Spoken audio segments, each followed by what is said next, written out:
I'm here to talk about how I got an excellent on my Air Force PT test and go over what you can do to get an excellent as well. What does the Air Force test consist of? Waist circumference, push-ups, sit-ups, and a 1.5-mile run. I'm a retired Air Force medic, and while I was active duty, I became an additional duty PTL, which is a physical training leader. As a PTL, I got to lead PT sessions and work out one-on-one with airmen who are at risk of failing their PT test. I'm going to show you my continuous 3-day workout, starting with this video as part 1 of 3. In this video, I'm going to focus more on improving your strength for push-ups. This routine has worked for everyone that I've trained with. Some of them even got their highest scores ever on their Air Force PT test. Thank you. The 3 main muscle groups used while doing push-ups are the chest, shoulders, and triceps. The strength exercises I will go over are meant to strengthen the chest, shoulders, and triceps. With the strength exercises, I try to complete 3 sets with 10 to 15 reps each exercise. All the instructions and requirements for the Air Force fitness test are outlined in AFI 362905. Right now I'm going to go over the push-up portion of the test. The starting position for the push-up is hands slightly wider than shoulder width apart and feet no more than 12 inches apart. To do a complete push-up, you have to go all the way down where your elbows are bent at 90 degrees before pushing back up, and that counts as 1. These don't count. These are called baby reps. They don't count. So for a complete push-up, you have to go all the way down and all the way up. So the first strength exercise I do is a bench press. I scoot all the way down at the end of the bench and go ahead and get in position. I try and get in the same position as I do for the push-ups. Arms slightly wider than shoulder width apart.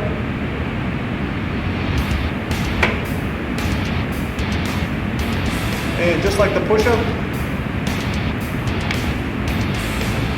if you're doing these,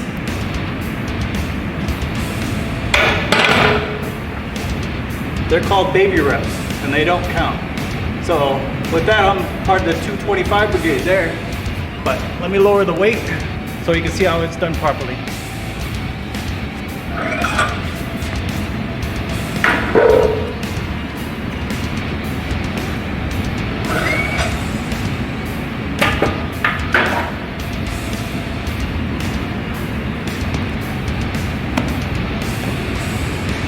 So when I do the bench press, I try to do it the same way as I do the push-ups.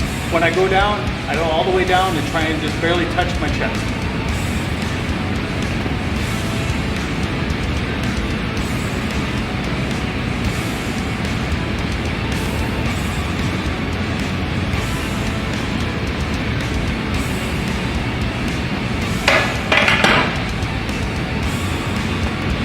The next exercise I do is the decline bench press.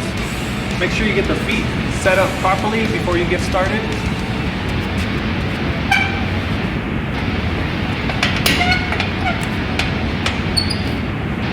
And I use the same fundamentals as the regular bench press or as the decline bench press.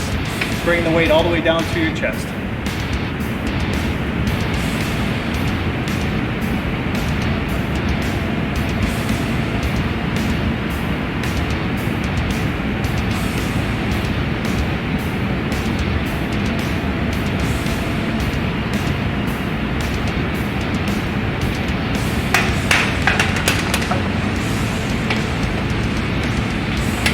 And that's it. The next exercise I do is the incline dumbbell press. I use dumbbells for this one because I've known some people that tore the rotator cuff using the bar. And this is a safer alternative. So I'll get in position, and then when I press up, I'll have it at a 45-degree angle and touch at the top. You can also have it flat on the bottom and then do a twist on the top. But most of the time I'll leave it at the 45-degree angle.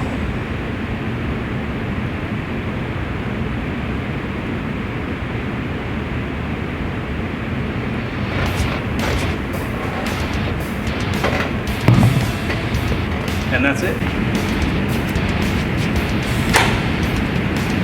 The next 3 exercises I do, I superset them. So I do one after the other with less than 1 minute break in between. So this one is the shoulder press. Get in position and then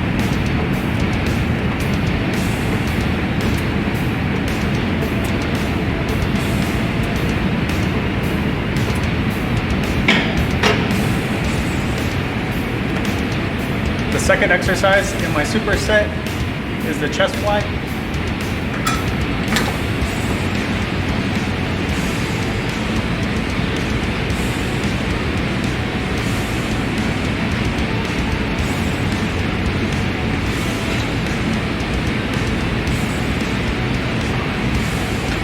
And it's done just like that. The third exercise in the superset is the arm extensions.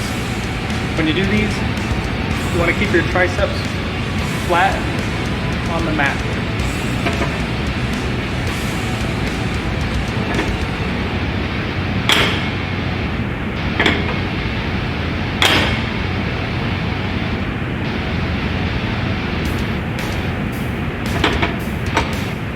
And that's it, that completes the superset. The final exercise I do is the cable flies. I like these grips better than the metal ones. The metal ones are usually squeaky and a little more rough.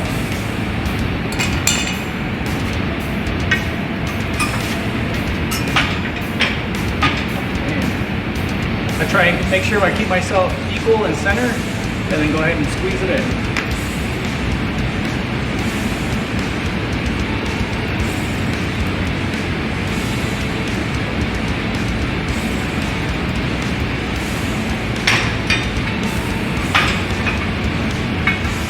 And that concludes my strength training for the push-ups.